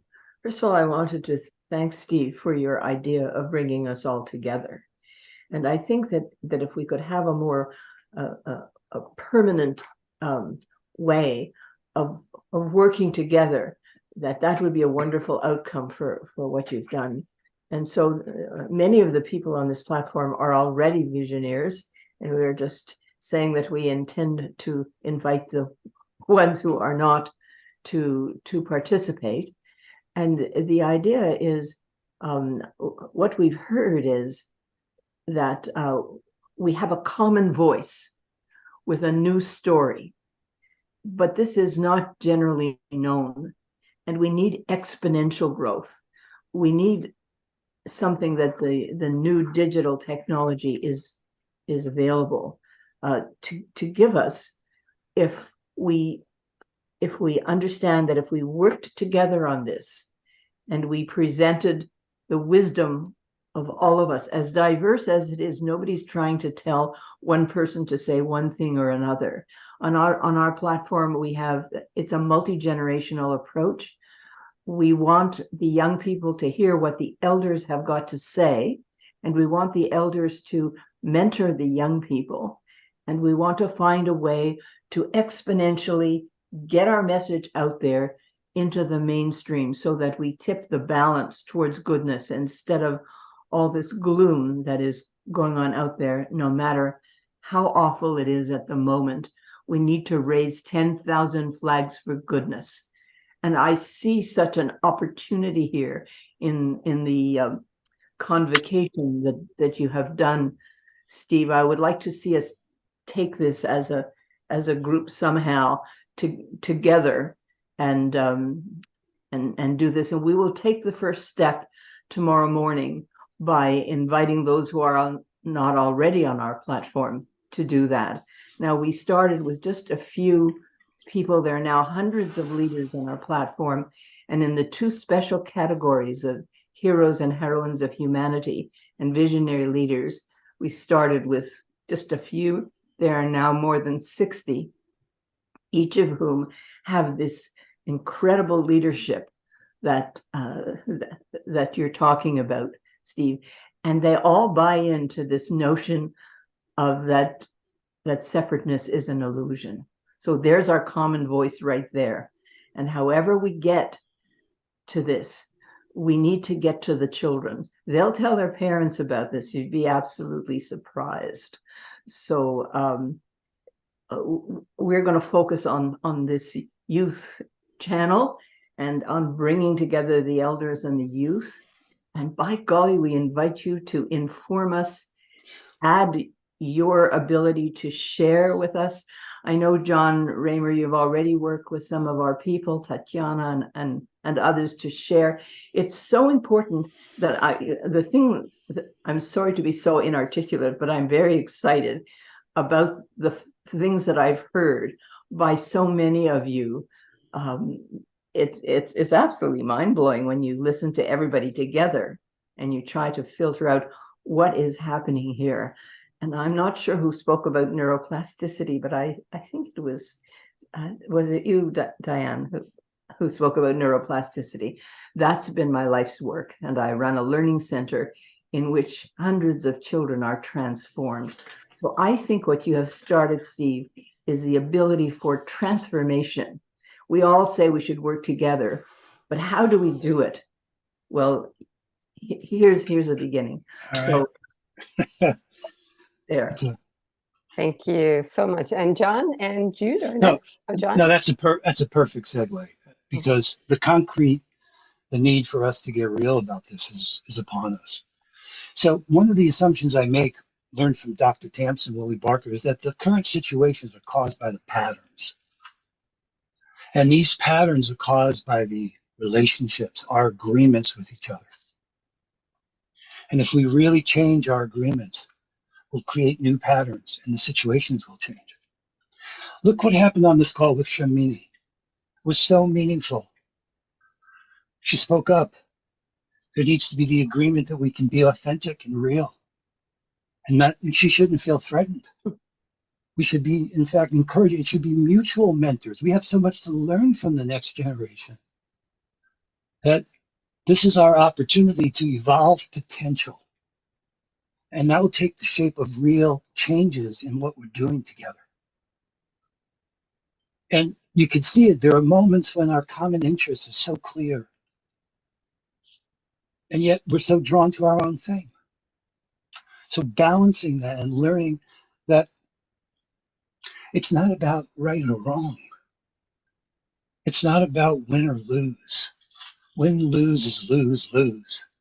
We need our creative imagination to create new possibilities that all of us rise together.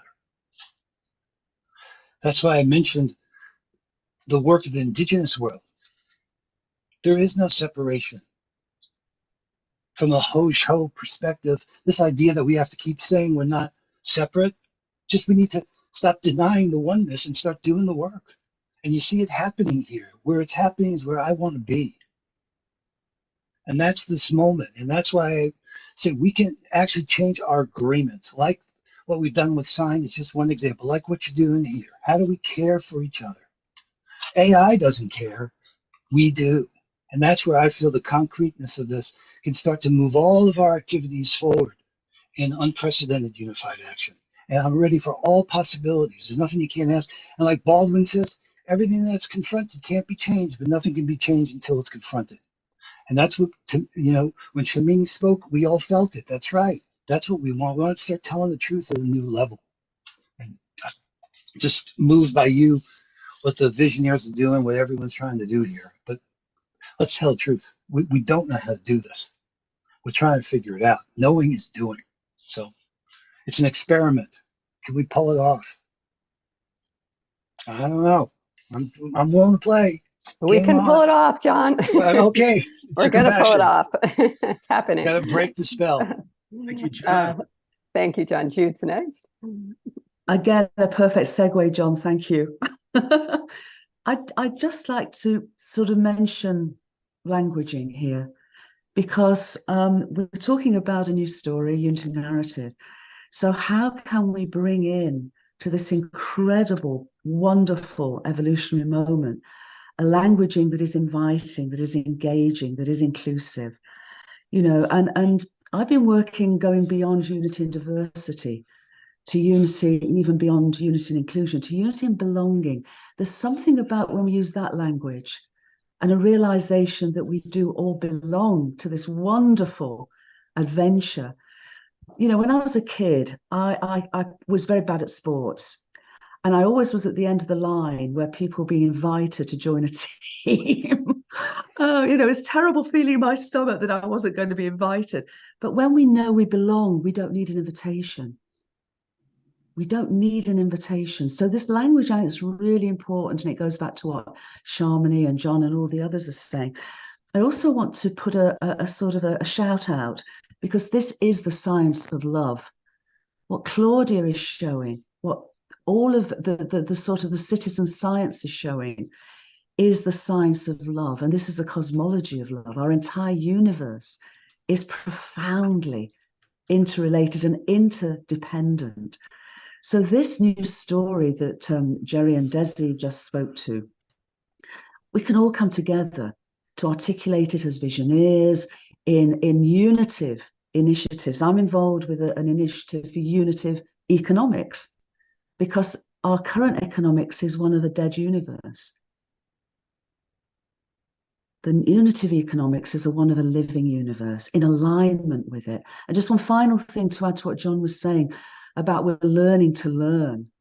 This is so important, because the old paradigm way of doing things We're setting out a strategic plan and then having the goals towards it and then going step by step. We do not know. This is a story that does not have an ending.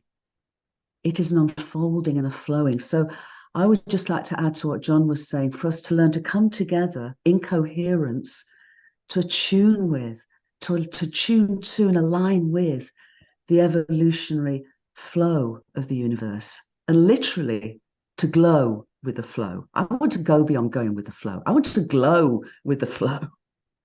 You are glowing too. And that's so beautiful. When we know we belong, we don't need an invitation. That's so true. I feel that in your presence too, Jude. So you, yeah, that was beautiful. Thank you. I'm wondering if we want to take some questions from the audience. I know Janet and Gurunam and some others had questions. So did Dee want to come back on? She's got some for us here. Let me, one's actually to you here first, Diane. This is from Etha. And she says, what inspired the creation of the Source of Synergy Foundation, and how does it contribute to fostering synergy in various fields? Oh, okay. Thank you. Okay, what inspired the Source of Synergy Foundation? I think it was a moment when, because I was doing work with the United Nations and I was in Geneva at the time, and I was sitting in the Commission on Human Rights, and I was noticing that people were talking about the worst atrocities you can imagine happen to a human being, and people weren't present. They were checking their cell phones, they were, they were talking to each other, they were getting up. And I thought, okay, something's not working about the format of this. And I noticed the times when I felt like people really came together in their humanity was when they sat together and they were in synergy and they said, we're going to work together and we are one, we're not a separate entity. So that was really the start of the Source of Synergy Foundation. And we were very blessed because one of our first projects was with Deepak. He just said, come on, let's do this together. And that was the Evolutionary Leaders Circle. So we had the support of him and his network, and we just started meeting on an annual basis. So I think we try, like what's happening today, how we make an impact is really just that. It's just bringing people together, first starting with people that really feel like they share the same mission, and working with others that also want to come aboard. And we have an Evolutionary Partners Network. So there's different organizations and people that are representing movements coming together and saying, okay, we all want to see a shift in consciousness. Now, how can we make this together? And we go into stillness like Shamini shared with us earlier, and we just see what comes out of that field. And based on that, we create what needs to happen. So thank you. Thank you for the question. Yeah, wonderful. Yeah, and I work closely with you, and I see those things, of course. So, Diane, thank you. I'd like to add something to that, if I may. I'd like to add something to that. Deborah. Mm-hmm. Deborah, sure. Yeah, Deborah.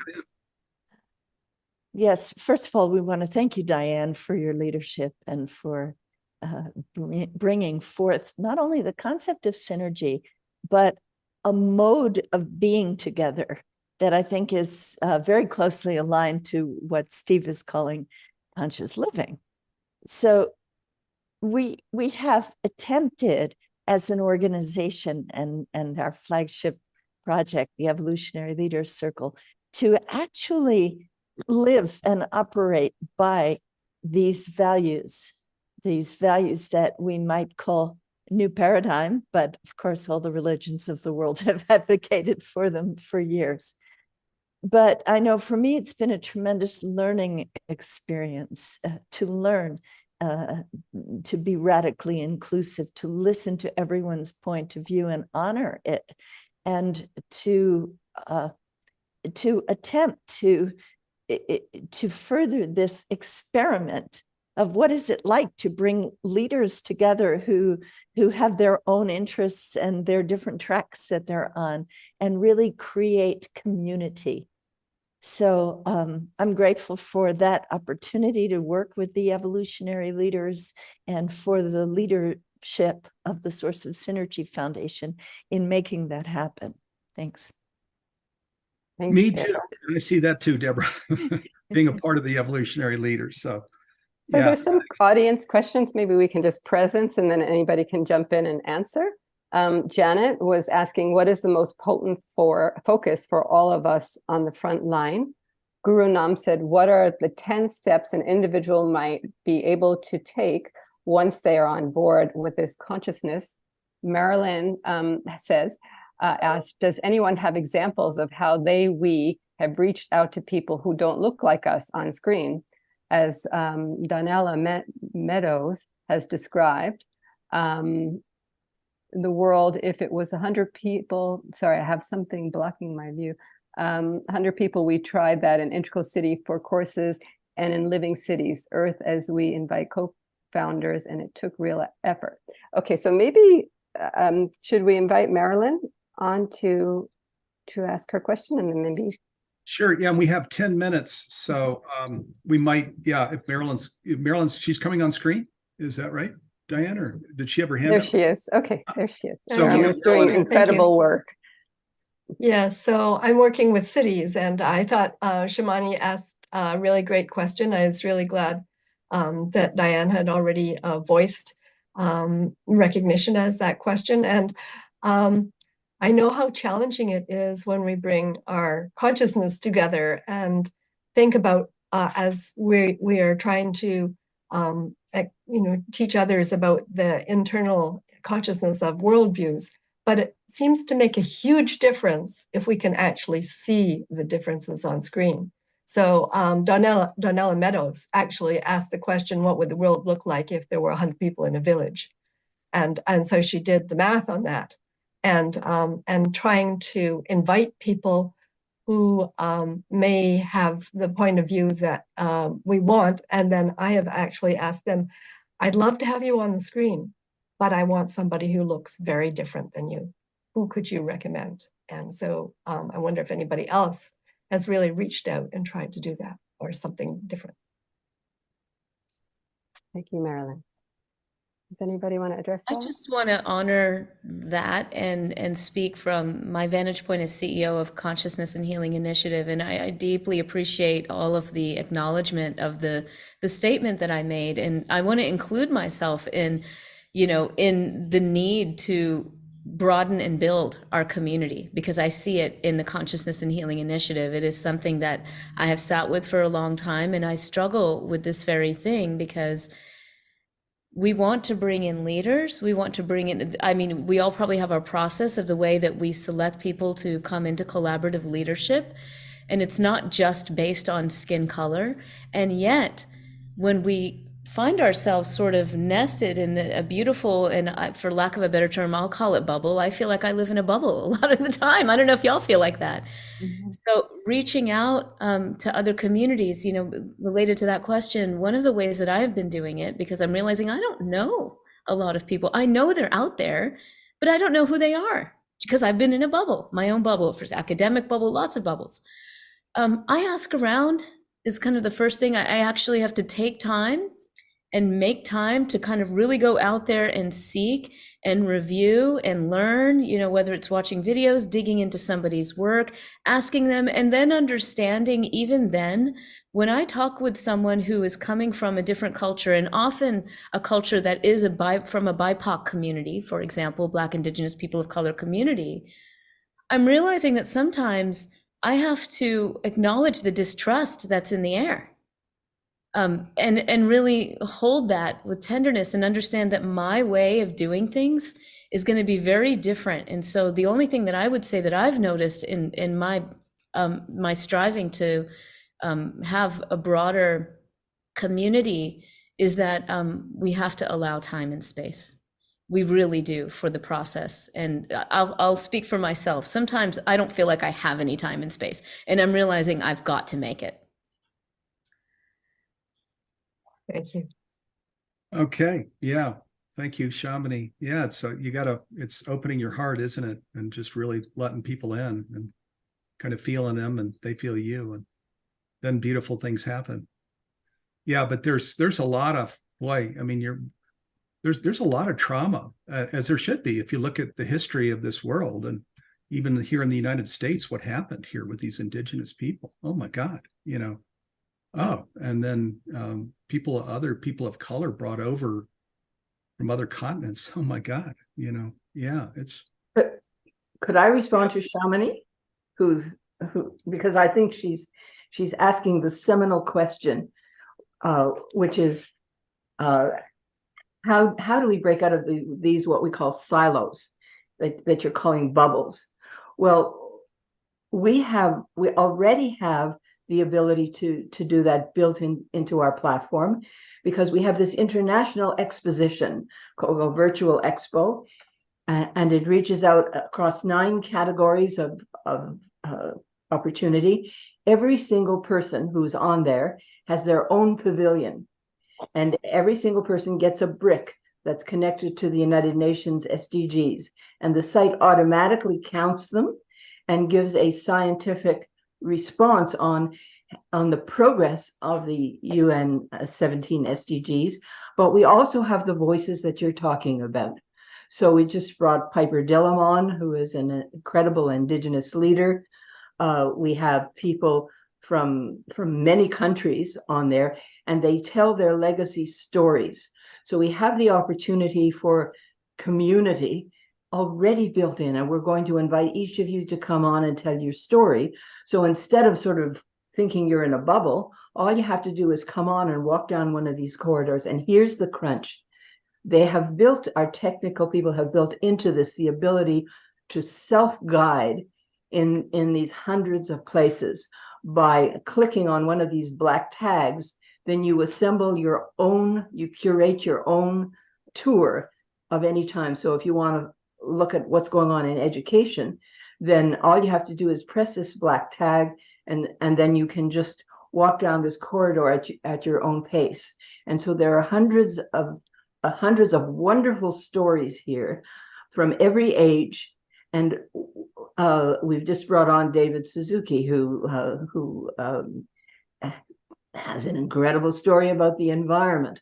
And so what we're saying is, look at the opportunity we all have that Steve has created.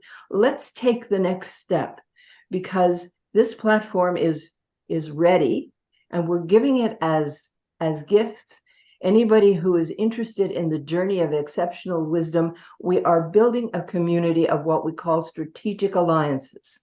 And it looks like Steve has got this already started. I would like him to continue to work with us on this. And any of these strategic alliances has the ability to use our platform to nominate others, because the only way we've gone from just a few people to all these people is by nomination of other people. Once you're on the platform, you have the opportunity to bring others on. And that's what I mean by exponential growth. And the other exponential thing is, you will have the opportunity to use this global citizenship course, which we're trying to give an official recognition as a university entrance course by our alliance with UBC. And you will have the opportunity to use this course, get a special code, and any teacher then can manage this course. Everything can come online, so they don't have to be in the same room. It's an incredible technology that our young people and our tech people have built, so that it's mostly automatic. And well, whoever is interested in this can step up in the leadership circles, because we've got this new phenomenon of creating your own Visioneer leadership circle and bringing the whole circle on deck, pointing the lens at your own community. And you say, bringing in all these voices. Well, how can we bring them in if we don't know them? But if you know them, then of course, here's the platform. So I think that's why I was so excited, Steve, and sorry to monopolize this conversation. Okay, no, and we have 2 minutes, so I'm going to wrap up here 1 minute now. So let me share. Yeah, thank you, Jerry and Desmond again, and for sharing of your platform, and all of the presenters here. We really went deep into so many things that were really powerful, really beautiful. And I want to thank you to all of you. I don't know, you can see my hand, for coming to this program and sharing your heart. There's been a lot of real deep sharing, and it's so appreciated. I'll share also, our streaming platform again. Kurt Johnson, and together with Diane and Deborah, just brought in a whole bunch of videos for the streaming platform from their Evolutionary Leaders. And then many of you have your own programs. Shamini and Bruce Lipton have a program right now that we're right in the middle of. The first cohort is going through, involving flourishing through chaos. And then there's a woman of color with an embodied practice. Her name is Ting Ting, that is launching our new year with us here January 1st. And then there's a man of color with his embodied practice in April. I don't want to reveal his name. You'll know him, but we're real excited about it.